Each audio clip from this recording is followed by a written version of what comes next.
de moins en moins de Russes refusant la guerre en Ukraine demandent l'asile en Allemagne. Selon les autorités allemandes, ils ne sont pas en danger, mais les concernés pensent autrement et ont peur de retourner en Russie.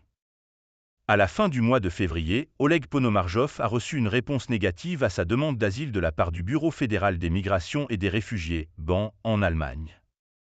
Selon les autorités, il n'est pas menacé en Russie et doit quitter l'Allemagne dans les 30 jours, sinon il sera expulsé.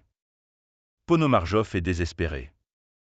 Il craint qu'en retournant en Russie, il soit arrêté et envoyé au combat en Ukraine. La situation en Russie se détériore, la mobilisation générale est imminente et mes compétences et ma licence me permettraient d'utiliser des véhicules militaires, dit le jeune Russe. Oleg Ponomarjov est arrivé en Allemagne en septembre 2022 après une mobilisation partielle en Russie.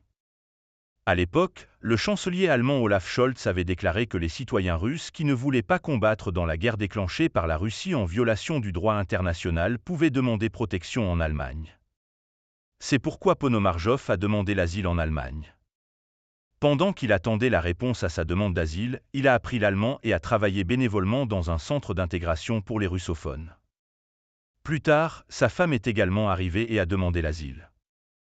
Ponomarjov estime que cette réponse n'est pas juste.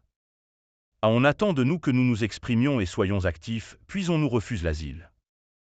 Selon certaines lois là-bas, nous pourrions même être emprisonnés en Russie pour avoir participé à des manifestations ici, dit-il.